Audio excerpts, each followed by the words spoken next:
Hi, I'm Christy Rost. As we begin season 4, I've designed this show to fit our times when the cost of food is putting added pressure on household budgets. Now more than ever, we need budget-friendly menus, economical at-home celebrations, simple ideas for indoor and outdoor gatherings, and easy-to-prepare recipes for busy lives. Welcome to At Home with Christy Rost.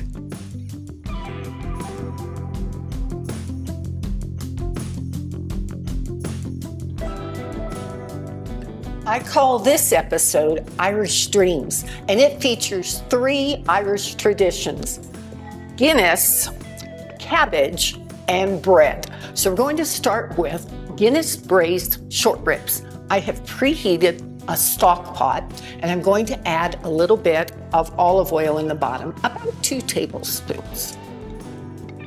Then I'm going to season. These are pork short ribs, not beef, but pork. Pork is less expensive than beef these days, so that's why I've chosen to use the pork. Besides, fabulous flavor. I'm going to move this here so I can work a little closer. And I am just seasoning with salt and pepper, that's all. And at this point, the oil in the bottom of the pan is hot, and I'm going to turn this over. Hear the sizzle? You know that the pot is hot enough. Put these short ribs in here. And what I'm doing is I'm going to let these brown on the bottom. And that's important because we're going to build flavor through the browning at the bottom of the pan. So the juices of the meat kind of caramelize on the bottom. You're going to get a really brown look, and I'm going to leave it there. You aren't going to flip, flip, flip, and just leave it there for several minutes until the meat gets nice and brown. Then I will turn it over and do the same on the other side. Once the meat is very brown, then I'll remove it, and I can add in all of my aromatic vegetables. So we'll just take a moment to do this.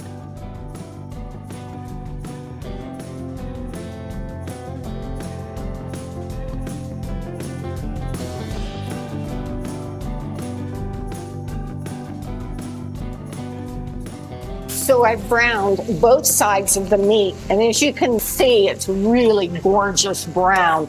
And the key to doing this is that it then leaves all these wonderful brown bits in the bottom of the pan, and all the meat juices that are caramelized, they're all there. So I'm setting this aside. I just leave this pan on medium-high heat, and now I'm going to add in some onion that I chopped earlier, and I did a coarse chop on this. And then I'll add in some celery and some carrots,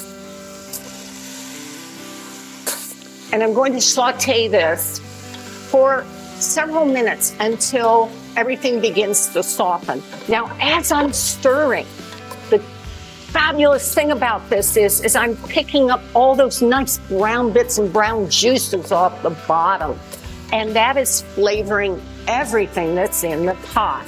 Speaking of the pot, this is a gorgeous Viking stock pot. So I just let these cook for several minutes, stir every now and then. And once they're getting a little bit tender, then I'll add in my garlic. So I have lots of beautiful chopped garlic here. And you always want to put the garlic in a little bit later because it tends to burn. So it's always better to add garlic in the last minute or two and give it a really good stir so it doesn't sit on the bottom of the pot and burn.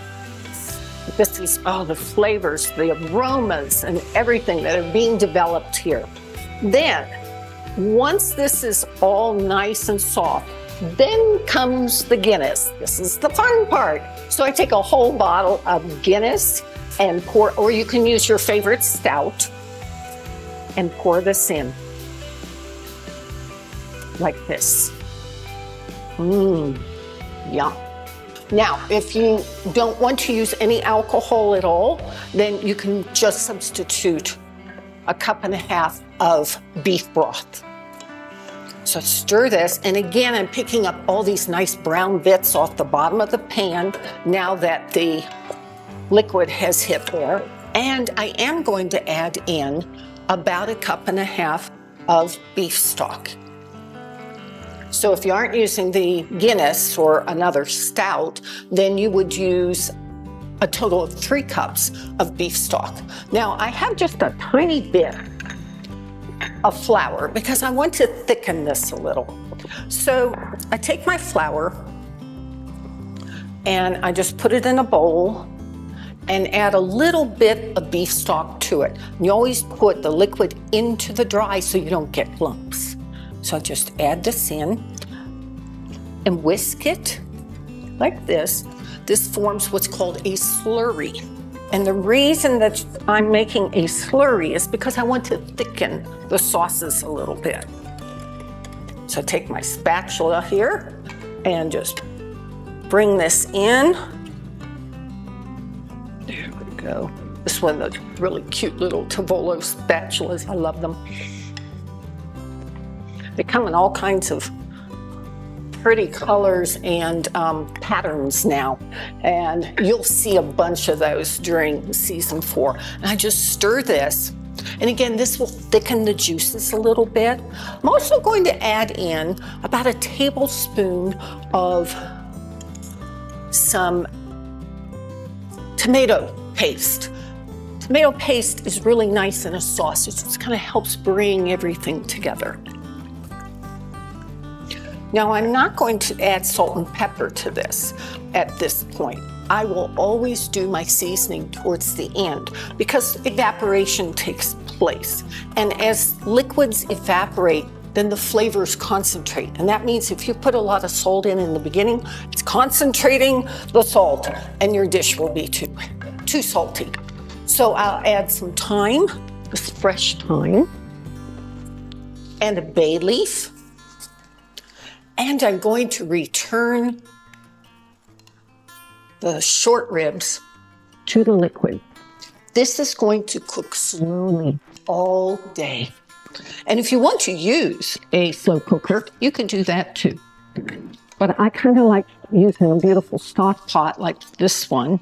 And well, I'll add a few juices in there. Put the lid on. I'll bring this to a boil. Then turn the temperature down to about medium low and just let it simmer all day until they are fork tender.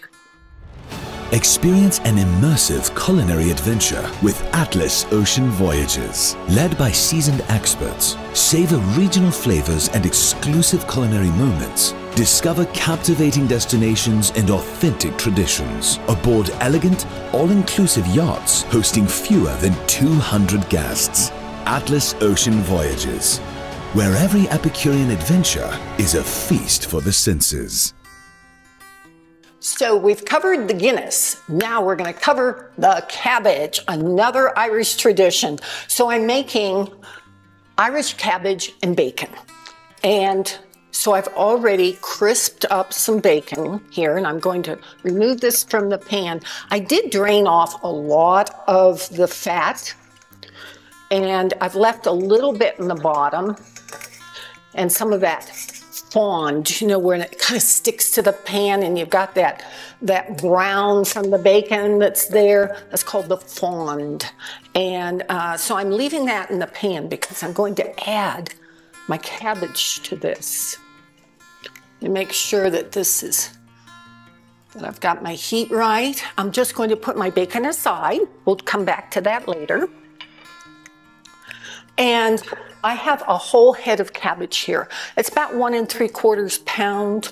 It's a small green cabbage as opposed to a giant one. I've already chopped up a lot of it, but I'm going to take out this core because we don't need that. And I'm going to cut this, in about thirds. So I've quartered each section, then cut each section into thirds and coarsely chop this.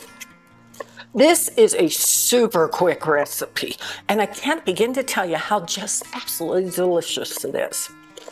So when you need a recipe, you just need something to kind of fill out a meal, and you don't want to spend a lot of money to do it. Well, grab yourself a cabbage, a little bit of bacon. A lot of the recipes say use a whole package of bacon. No way, I'm not using a whole package of bacon. So use, I find, between 6 and 8 strips of bacon works great. There we go. Woo! That's good and hot. So I add in some onion, and I'm going to stir that for just a few minutes and add in the cabbage.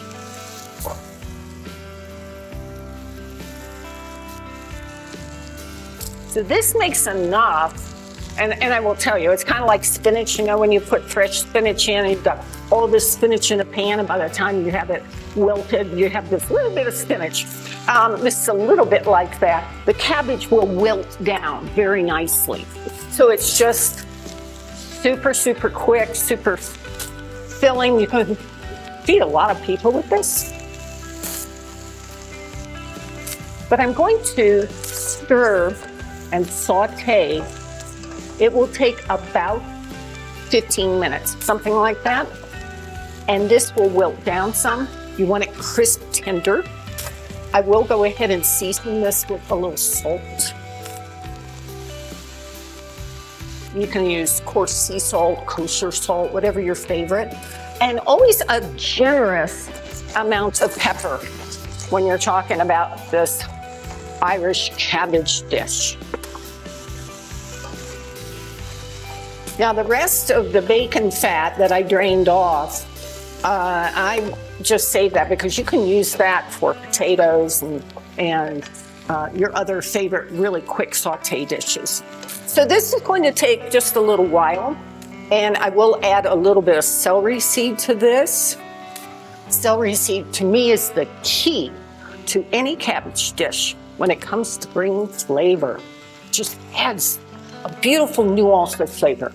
Stir this and let this cook for about 12 minutes. Stir occasionally. We'll come back. Okay, it smells so fabulous in here. This cabbage mixed with the bacon and that celery seed is incredible. So I'm just breaking up my bacon into some nice crumbs. I'm going to add some on top of this casserole or this cabbage dish, and then I'm going to hold some back because when I serve it, I want to put additional crumbled bacon on top of the finished dish so it looks absolutely gorgeous. So let's just take a little bit of this and sprinkle this on top. You may notice that the cabbage has gotten a little bit brown. That's from that bacon fond that we talked about at the beginning of this segment. And I'll just add a little more. And it's okay to go ahead and mix this in if you want.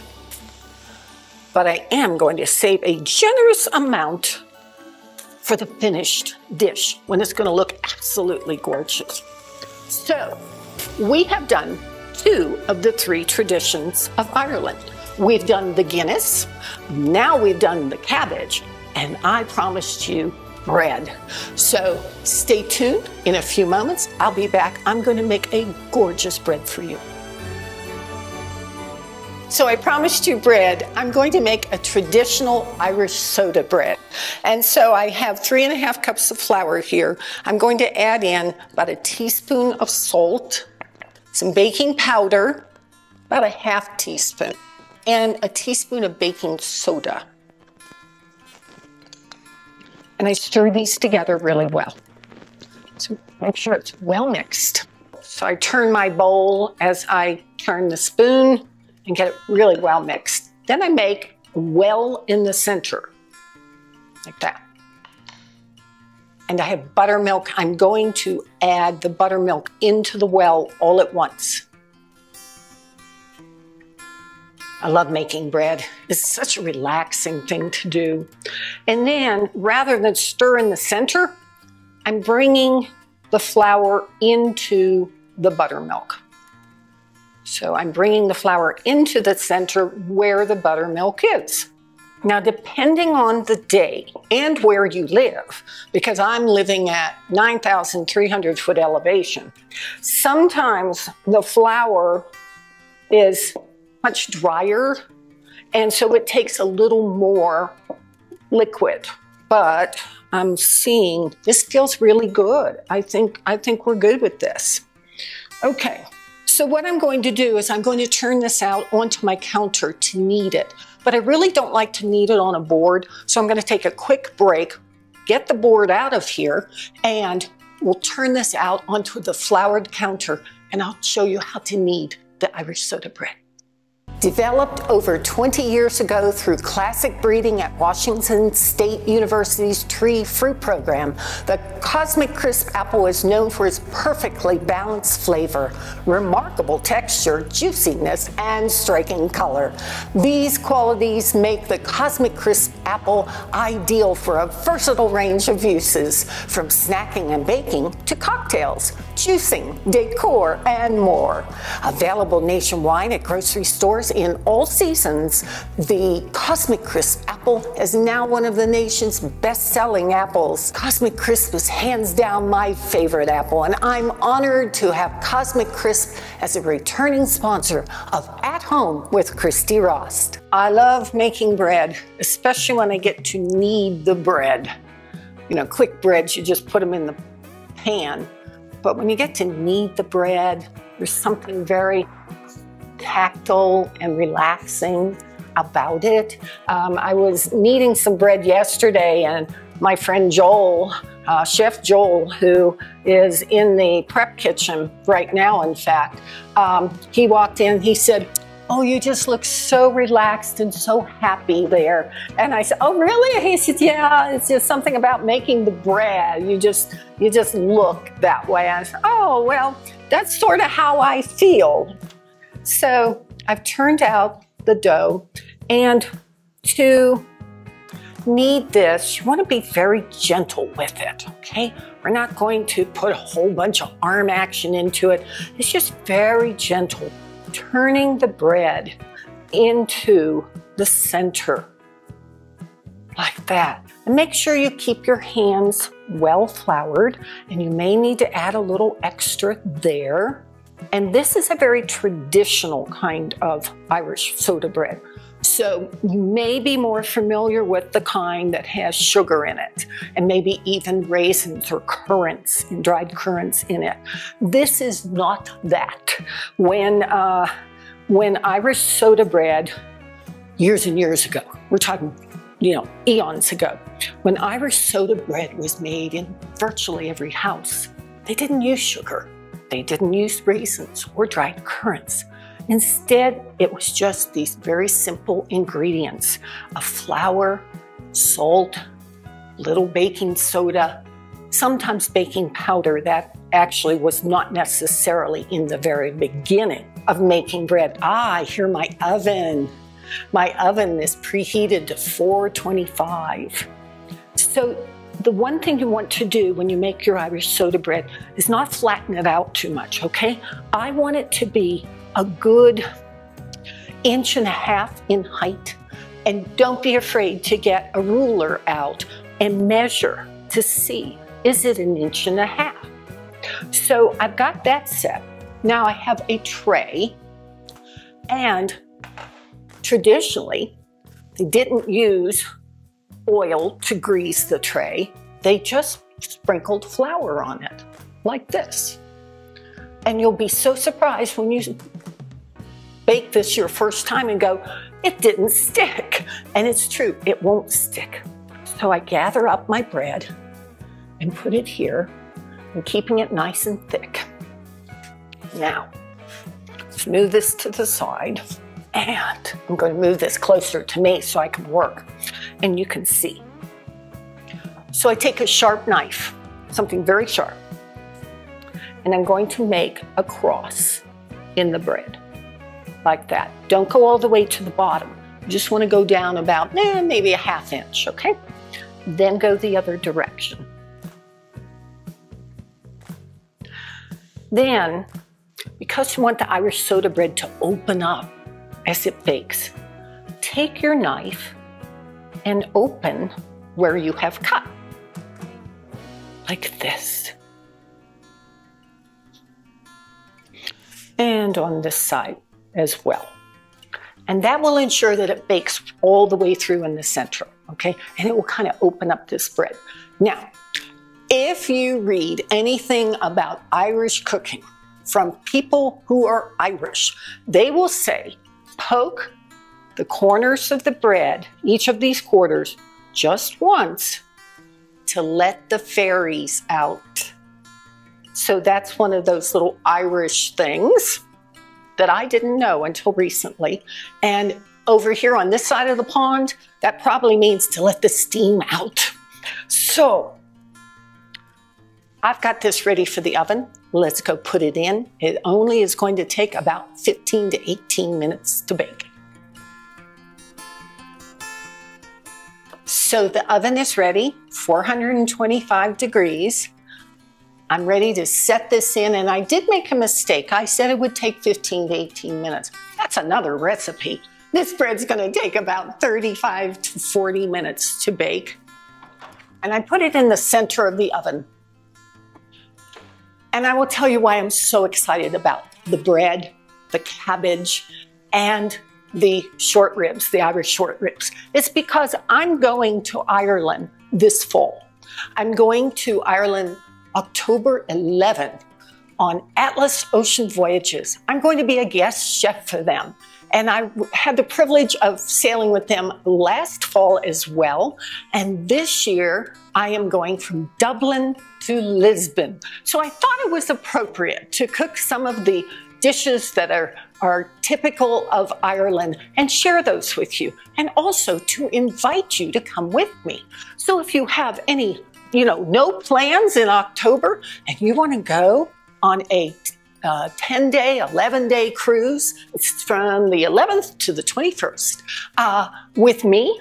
And I will be cooking for you and teaching classes and all. And the ships are so gorgeous. Oh my gosh, they're so gorgeous. And everybody is just so delightful. And all of the wine and spirits are included. So you don't have to do anything special for that. If that all sounds fabulous to you, and maybe you've never been to Ireland, or you want to go back, or you've never been to Portugal and you want to go back. So come with me, come sail with me. I bet they still have a stateroom for you. So we will finish up as soon as the bread is ready, and I will show you all of the dishes beautifully plated.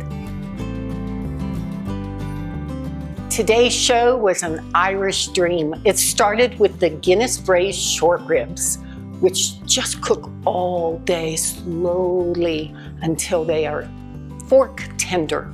And then the super quick recipe, Irish cabbage and bacon. So crispy still. Who doesn't love that bacon on there? And finally, a loaf of traditional Irish soda bread. And this is just like it's been made for generations and generations. And all of this was inspired by my cruise that I'm going to be taking with Atlas Ocean Voyages, October 11 through 21 from Dublin to Lisbon. And I hope you'll join me. I'm pairing today's dish with the Beringer Knights Valley Cabernet Sauvignon. It's gorgeous, full-bodied, bright red berry fruits and red cherry on the nose. And on the palate, black currant, dark chocolate, vanilla, and a little bit of leather. What a beautiful pairing the Knights Valley Cabernet Sauvignon by Beringer will be with the short ribs and everything else. And don't forget, there's plenty of juices that come along with that short rib recipe, so dip your Irish soda bread into that. You're gonna have a fabulous meal. Thanks so much for joining me today on At Home with Christy Rost, where great food, beautiful wines, and hospitality are a tradition. As we begin another season, I'd love to hear from you. So please connect with me on my Instagram and Facebook pages. You'll find today's recipe on my website at ChristyRost.com. I'd like to thank our sponsors, Atlas Ocean Voyages, Cosmic Crisp Apples, Viking Culinary Cookware, and Little Bear Honey. Thanks also to our friends at Behringer Wines, Bean Candle Company, Melissa's Produce, and Tovolo. I'll see you next time.